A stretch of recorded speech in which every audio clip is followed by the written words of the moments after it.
Hello student, इस video में हम कुछ और महत्वपूर्ण विमीय सूत्रों के बारे में पढ़ेंगे। सबसे पहले हम इसमें लेते हैं अंडर रूट एप्सिलॉन आर और म्यू आर, ये वाला। अब ये जो होता है ये एक्चुअल में किसी माध्यम का अपवर्तनांक होता है। ये है माध्यम का अपवर्तनांक, माध्यम का अपवर्तनांक।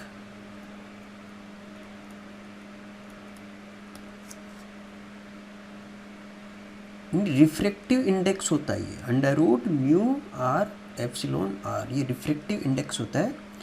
यानी n equal to under root epsilon R और म्यू आर अपवर्तनांक होता है। और हमें पता है कि अपवर्तनांक का कोई भी विमीय सूत्र नहीं होता है, उसकी विमा 0 होती है, मतलब, है ना। और मात्रक भी उसका कुछ भी नहीं होता है। और वैसे देखा जाए तो इसमें एप्सिलॉन आर का भी कोई मात्रक और विमा नहीं होती है और म्यू आर का भी कोई मात्रक और विमा नहीं होती है। तो इस स्थिति में और n की भी कोई मात्रक और विमा नहीं होती है। अपवर्तनांक जो होता है रिफ्रैक्टिव इंडेक्स, उसका मात्रक और विमा नहीं होती है। तो इसका मतलब ये जो राशि है ये वाली epsilon R mu R under root, ये क्या है, विमाहीन और मात्रकहीन है। तो हम इसकी विमा क्या लिख सकते हैं, हम इसकी विमा लिख सकते हैं m0 l0 और t0। ठीक है, तो बिल्कुल सिंपल है एकदम ही। अब दूसरा जो है हमारे पास ये वाला है 1/1 रूट एप्सिलॉन और म्यू, ये फॉर्मूला है। और ये जो फॉर्मूला है ये है प्रकाश का किसी माध्यम में वेग, यानी speed of light in any medium, उसका ये फॉर्मूला है ना। तो हम लिख सकते हैं दिस इक्वल टू वी के इक्वल है। और ये जो है हम इसको आगे एक्सपेंड कर सकते हैं फॉर्मूले को। हम ऐसे लिख सकते हैं जैसे 1/1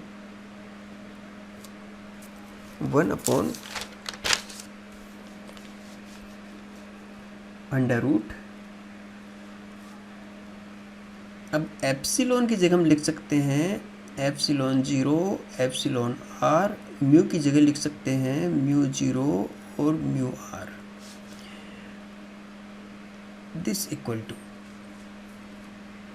अब इसमें से हम इसको दो भागों में विभाजित करते हैं, जैसे 1/रूट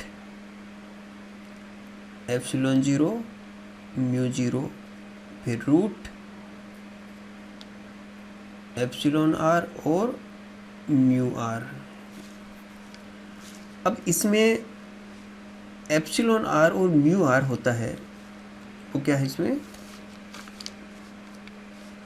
ये वाला, ये है अपवर्तनांक यानी रिफ्रैक्टिव इंडेक्स है माध्यम का।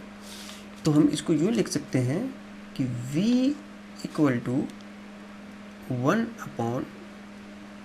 1/रूट एप्सिलॉन 0 म्यू 0, और ये आएगा कितना, n। ये n हो गया, ये वाला पोर्शन जो है ये वाला क्या है, n है, माध्यम का अपवर्तनांक है ये, जिसमें मैंने n लिख दिया। और ये वाला जो राशि है ये वाली,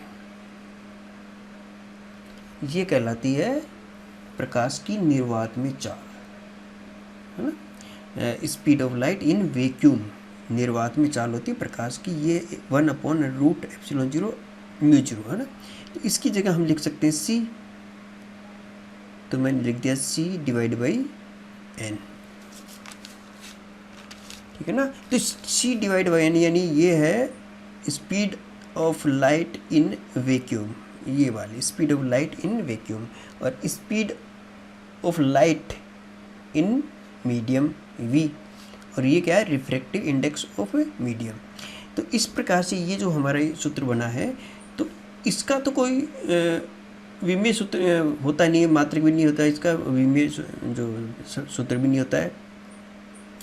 तो इसका सूत्र यही आएगा v का, इसका जो आएगा c यानी सेम है, यानी वेग का ही आएगा इसका, यानी ये वाला जो टर्म है, ये वाला, ये वेग को ही रिप्रेजेंट कर रहा है। और वेग की जो विमा होती है वो होती है,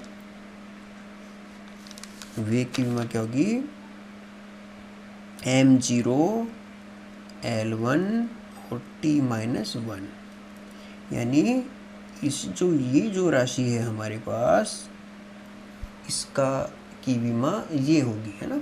तो इसमें हमें इसका जो विमा निकाल कर फिर इसकी विमा निकाल के फिर इसमें रखना है, और इतना सारा नहीं करना है ना। हमें ये पता होना चाहिए कि ये राशि किसको व्यक्त करती है। अगर हमें ये पता है कि ये राशि वेग यानी चाल को व्यक्त करती है ना, तो फिर हम चाल की विमा ही लिख देंगे, जो इसकी विमा आ जाएगी। अब जैसे इसमें हमारे को ये पता चल जाएगी ये राशि किसको व्यक्त करती है, अगर हमारे को पता है कि अपवर्तनांक को व्यक्त करती है, तो हम अपवर्तनांक की विमा लिखेंगे, जो कि होती नहीं है ना। तो ये बिल्कुल शॉर्टकट मेथड है, इसमें काफ़ी टाइम कम लगता है, इसलिए ये मेथड हमें यूज करने हैं ना। अब लेते हैं ऊर्जा घनत्व। ऊर्जा घनत्व क्या है,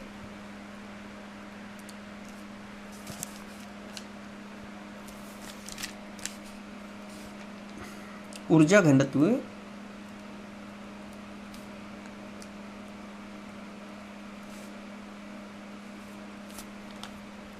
एनर्जी डेंसिटी, और यह है इकाई आयतन की ऊर्जा। इकाई किसी निकाय के इकाई आयतन की ऊर्जा है ना, निकाय या फ्री स्पेस है ना, उसके इकाई आयतन की ऊर्जा है। इकाई आयतन में कितनी ऊर्जा होती है, यानी energy stored in A system और स्पेस, ये कहलाता है अपना ऊर्जा घनत्व। तो ऊर्जा घनत्व का जो फॉर्मूला क्या आ जाएगा, ऊर्जा घनत्व का फॉर्मूला आएगा हमारे पास E equal to energy divide by volume, है ना, एनर्जी पर यूनिट वॉल्यूम, ऊर्जा घनत्व। तो एनर्जी का तो हमें पता है भी वहाँ कितना होता है, m1 L2 t-2, और वॉल्यूम का कितना होता है L3, और ये आएगा m1 L, ये जाएगा तो माइनस का 1 हो जाएगा ऊपर, और t-2 है, ये आ गया ऊर्जा घनत्व, है ना। अब वैसे तो ऊर्जा घनत्व जो है इसका फॉर्मूला दूसरा भी है, जैसे हम विद्युत क्षेत्र का ऊर्जा घनत्व लें, तो विद्युत क्षेत्र energy density in electric field कितना आएगी,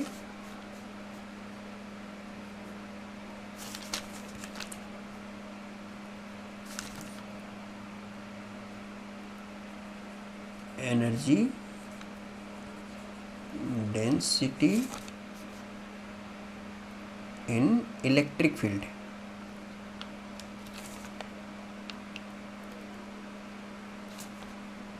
वो होता है 1/2 ε0 और E²। अब इससे हम अगर निकालना चाहें इसकी डायमेंशन, तो काफ़ी टिपिकल काम होगा, इसलिए हम सिंपल जो फॉर्मूला है वो यूज करें डायमेंशन निकालने में, और उसमें कोई डिफरेंस आता नहीं है। इसके बाद में हम लेते हैं विकिरण की तीव्रता। विकिरण की तीव्रता,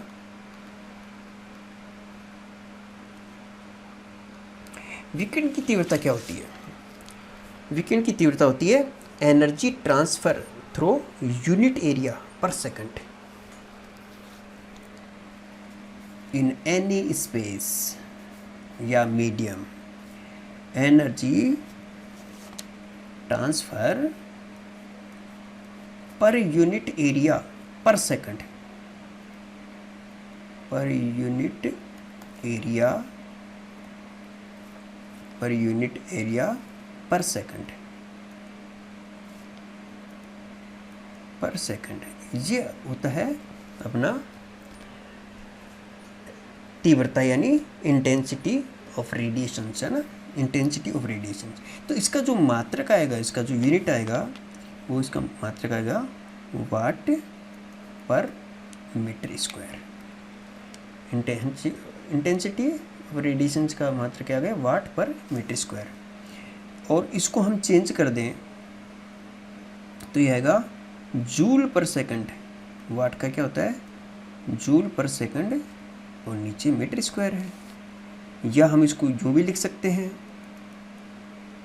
जूल और सेकंड नीचे आ जाएगा और मीटर स्क्वायर भी नीचे है। तो डायमेंशन क्या आएगा इसकी, m1 L2 T-2 और नीचे ये T1 सेकंड टाइम है ना, और ये आएगा L2, और ये हो जाएगा इसका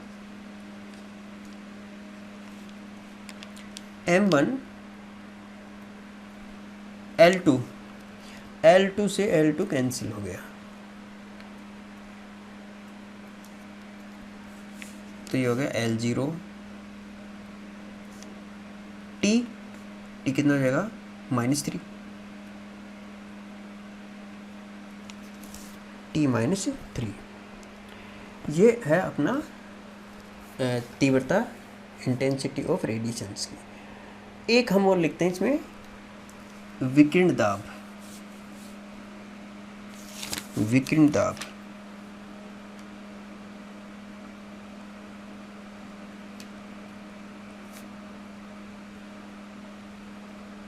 विकिरण दाब यानी प्रेशर किसका, रेडिएशंस प्रेशर, है ना। तो ये इसका जो फॉर्मूला होता है विकिरण दाब का, P = I/C। I तो क्या है, इंटेंसिटी ऑफ रेडिएशन, और C क्या है, स्पीड ऑफ लाइट। अब इसमें भी कई जगह 2 भी आता है। यहाँ पर जैसे ये भी आता है P = 2I/C। इसमें क्या है, जैसे कोई रेडिएशंस किसी सतह पर पड़ती है, कोई रेडिएशन जब सतह पर पड़ती है तो उस पर दबाव डालती है, प्रेशर डालती है। कोई रेडिएशन जब किसी सरफेस पर पड़ती है तो उस पर दबाव डालती है। कारण क्या है, कारण है कि जो विकिरण होती है उसमें संवेग होता है, विकिरण में संवेग होता है ना। तो जब वो किसी सरफेस पे पड़ेगी तो उसके संवेग में परिवर्तन होगा, और संवेग में परिवर्तन होगा तो उस सतह पर according to second law of जो मोशन है उसके अनुसार उस पर बल लगेगा, ठीक है ना। संवेग में परिवर्तन की दर बल के बराबर होती है, यानी प्रति सेकंड जो संवेग होता है वो बल के बराबर होता है। तो कहने का मतलब है विकिरण में संवेग होता है, और वो जब इस सतह पर पड़ेगी, इस सरफेस पर जब गिरेगी तो उसके संवेग में परिवर्तन होगा और उससे बल कार्य करेगा इस सतह पर। अब बल कार्य करेगा तो उससे दाब भी लगेगा, क्योंकि जो पर यूनिट एरिया जो फोर्स होता है वो प्रेशर ही कहलाता है। तो ये जो प्रेशर है इसके जो 2 सूत्र क्यों आए, 2 का कारण, अगर ये सरफेस है ना इसको अवशोषित कर लेती है, एब्जॉर्ब कर लेती है, रेडिएशंस को क्या करती है, एब्जॉर्ब, है ना, यानी पूरी तरह से इसे एब्जॉर्ब कर लेती है ना। तो क्या होता है, ये फॉर्मूला काम आएगा, परफेक्टली एब्जॉर्ब करती है तो ये फॉर्मूला हो जाएगा I/C। और अगर ये परफेक्टली रिफ्लेक्ट करती है, यानी ये परावर्तित कर देती है इसको, ये जो विकिरण आई ये परफेक्टली रिफ्लेक्ट हो रही है, तो क्या होगा, तो फॉर्मूला आएगा 2I/C, है ना। विकिरण दाब का सूत्र ये हो जाएगा, ठीक है। तो ये 2 कंडीशन है, परंतु जो डायमेंशन है विमा, विमा दोनों में सेम ही आएगी क्योंकि दो का तो कोई महत्व है नहीं। तो हम इसकी डायमेंशन निकालते हैं। क्या आएगी डायमेंशन? डायमेंशन आई की डायमेंशन हम पहले निकाल चुके हैं। आई की डायमेंशन ये रही है ना, और इसमें हम सी की डायमेंशन का भाग देंगे तो ये डायमेंशन कितना आ जाएगी? m1 L0 t-3 अपॉन क्या आया? सी का आएगा L1 t-1। ये सी की डायमेंशन आ गई, जो प्रकाश की चाल है, स्पीड ऑफ लाइट, इसी डायमेंशन की आ गई। अब इसमें हम इसको ऊपर ले जाएंगे, m1 L-1 ऊपर चला गया ना, और t कितना हो जाएगा? ये -1 ऊपर जाएगा तो प्लस हो जाएगा t-2।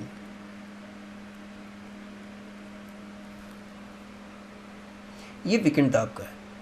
और वैसे दाब का जो डायमेंशन होता है क्या है? दाब का क्या होता है फिर? दाब का देखो क्या होता है,